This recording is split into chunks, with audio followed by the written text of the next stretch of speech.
voudrais rendre un double hommage. Je vais effectivement vous parler d'une petite mouche que j'ai appelée la Chuchiata alou. Alors je vais vous expliquer pourquoi. Donc la Chuchiata, tout simplement parce que c'est une mouche qui vient du site Avosetto, dont je vous ai déjà longuement parlé, et qui est d'origine italienne. Alors vous allez me dire pourquoi la Chuchiata alou? Et bien tout simplement parce que j'ai découvert cette mouche grâce à quelqu'un qui va se reconnaître, qui se prénomme Olivier, et que j'ai rencontré au bord de ma rivière préférée. Et lors d'un échange très convivial, très généreux, nous avons pu échanger autour de notre passion et bien sûr échanger quelques mouches. Et parmi ces mouches, il y avait cette petite émergente dont je vous parle aujourd'hui et qui s'appelle la Chuchiata. Émergente très efficace. C'est pourquoi je l'ai gardée dans ma boîte très précieusement et je me suis dit, eh ben voilà, je vais la partager avec vous. Alors, je prends un hameçon de 16, voilà, hameçon de 16 en 103 BL.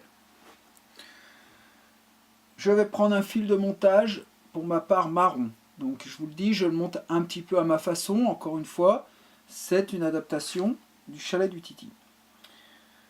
Fil marron que je viens placer, donc comme d'habitude, je viens jusqu'à ma courbure, hop, mais cette fois-ci je reviens vers mon œillet.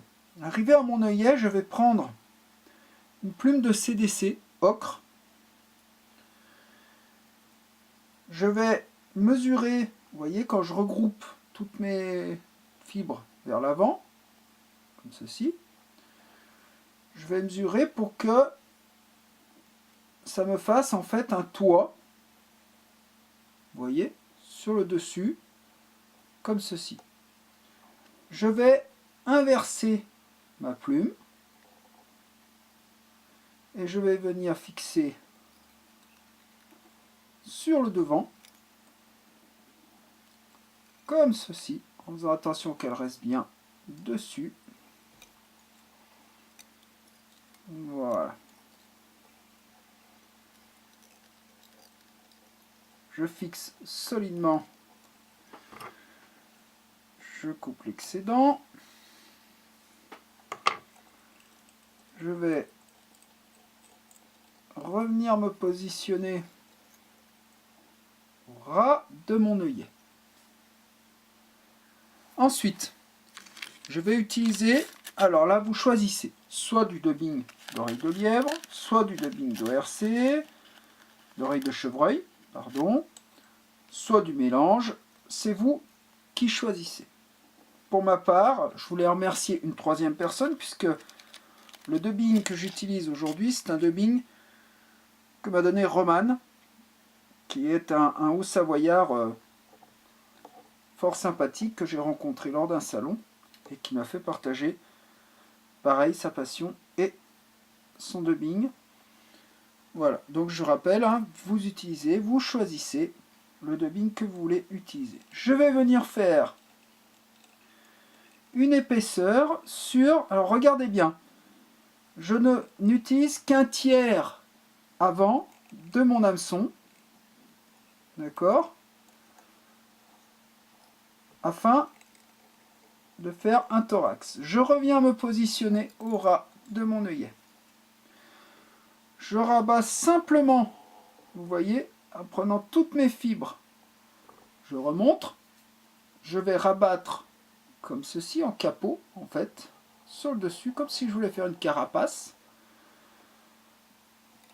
Voilà, et je vais venir bloquer au ras de mon œillet, comme ceci. Je vais faire tout d'abord une clé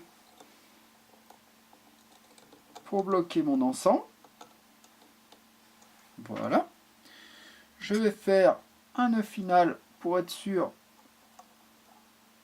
2, 3, ça suffira. Hop, que ça tienne. Ok. Je coupe à ras. Ma mouche est finie. Juste une petite égalisation. Voilà. Vous pouvez égaliser également au niveau de l'arrière.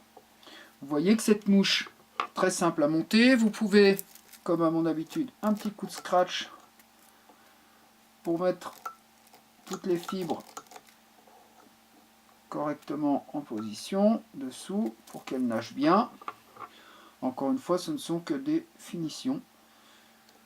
Voilà, ça va pêcher dans la pellicule de l'eau et ça sera très efficace sur nos petites farios sauvages. Mouche simple, je rappelle, site Abosetto, www.abosetto.com. C'est un site magnifique pour le montage. Voilà. Et merci encore Olivier, merci Roman pour le dubbing. Voilà, en espérant vous revoir bientôt.